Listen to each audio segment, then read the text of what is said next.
Yo, is that our good? CEO? Are you good? Yo, Brandon? Yo, Oh my No. gosh! What are you guys Yo, doing? what just Who are you happened? guys? Why are you laying on why the are ground you? like that? Yeah, why are you on the floor? Who are you guys? You guys are strangers.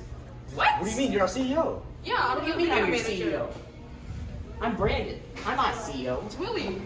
Yeah, this is Murat. Murat. Moretz? Yeah, Yeah. we're at. And what are your jobs? Well, I'm the video manager. I do the editing and the recording. Okay. Interesting. It's our CTO. Yeah, I just do anything technology related. Yo, what happened? Why were you on the floor? Dude, the last thing I knew, I was just a financial manager for a large corporation on Mars. And now I'm lying on the floor. Oh, did you go outside? Did I? Oh, I mean, my hands feel very dusty, so. Oh. Was there a dust We haven't storm? told him yet. So we still have to implement those dust sensors, you know, so stuff like this doesn't happen.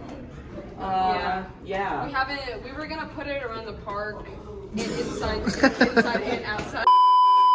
So how are we doing this? Okay, we're gonna implement the sensors outside and inside the park, and we're gonna connect those sensors to a centralized computer system so we can control the sensors and regulate the wind as well as the dust. Golly gee, that must be impressive. Why are these dust sensors in the first place? What are they?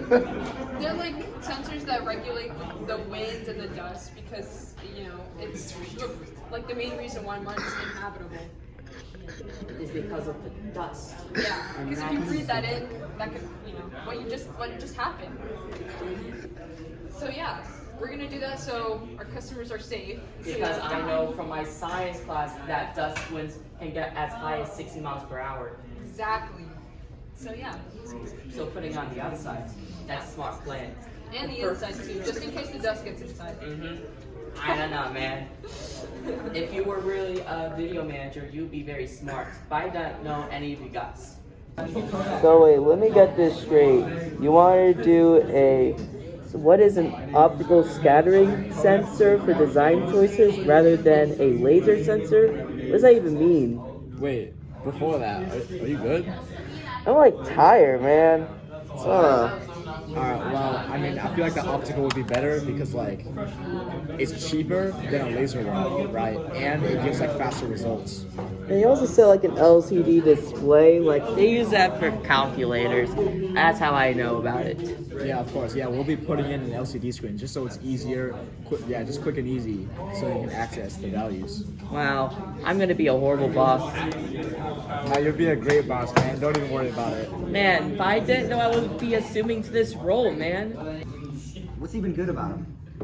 Well, it's really cheap, but and we're gonna need a lot of them probably for the Right? big Like part. producing, get a lot, right? Exactly, yeah. It has like high sensitivity, so it can detect like the dust. Yeah, I mean, it may be able to detect the dust, but it can't actually accurately give you a speed. So then, how are you gonna know? It's true, but we have to like compromise with something because without it, we wouldn't even know if there's dust.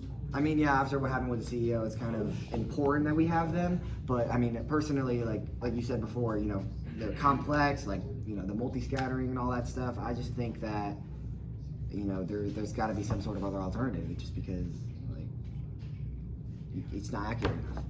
But it can also detect like particle size and density of it. I mean, I guess that's okay. What else can it do? It can sense it without invading into like atmosphere, so it's not invasive. Okay. What did CEO say about it? CEO. You have to talk to him. Brandon.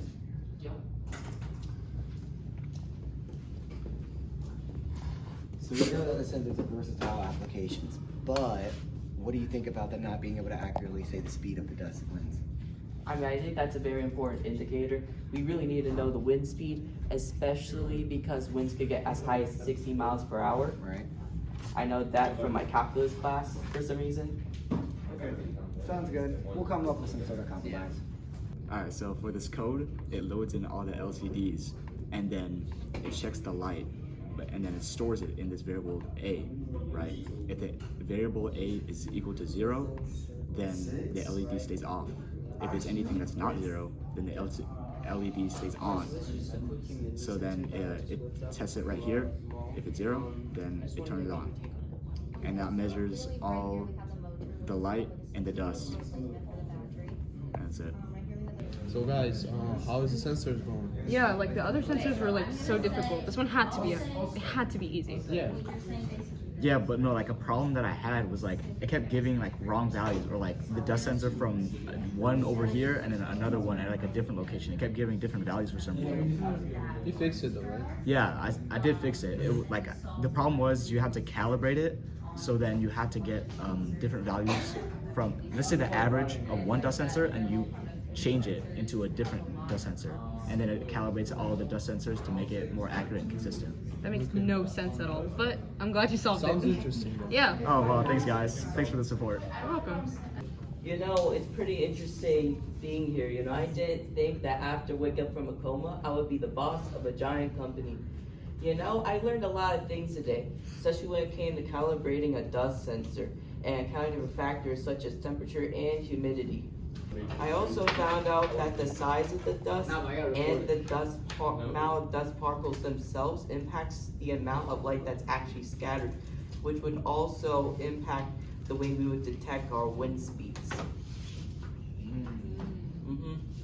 Well, what I learned is what an optical scattering dust sensor is. I hope I'm right. I learned that it not only detects the amount of dust, but it also detects the wind speed, which, you know, which correlates with the dust, because the more wind that there is, the more dust will be impacted. So it like regulates the amount of wind and dust. If there's too much dust, obviously people can't breathe, and if it's too windy, you know, that could also be. It'll fly people away Yeah, hopefully it doesn't do that. like a hurricane on Earth. Exactly. Well, I learned more about like just the calibration. So because then at first the dust sensor, it just gives you like a random value that doesn't really mean too much. For example, let's say 400, but then you need to translate it into something that can actually measure. So then you translate it into like micrometers of how much dust there is in the air. What about you? So what I learned is the dust sensor measures the amount of particles in the air and can give a real-time like data about the air quality, although it sometimes isn't correct. I also learned that those sensors can be sensitive to things like airflow, light, so we need to be careful with that. And overall, it just showed me how they're used, and how we can use them in our work. What about you? Well, personally, I don't do any like the technical stuff behind the computer, but seeing my group members working on the, sensor is probably one of the most difficult ones. Definitely learned that you need a lot of perseverance and teamwork to get stuff like this done. There's a lot of things that go into a dust sensor, like as has been stated before. But a big thing, working together. Willie over here, smart with the computer. We got Lorette with all the particles. CEO halfway asleep over here, but teamwork. That's how you get it done. You tell them. Hey, guys, I signed you up for something special. Guess what? What? We're all going to the largest city in Mars for a game show as my first executive decision as CEO. Wow. Thank you. I'm so excited. Yeah.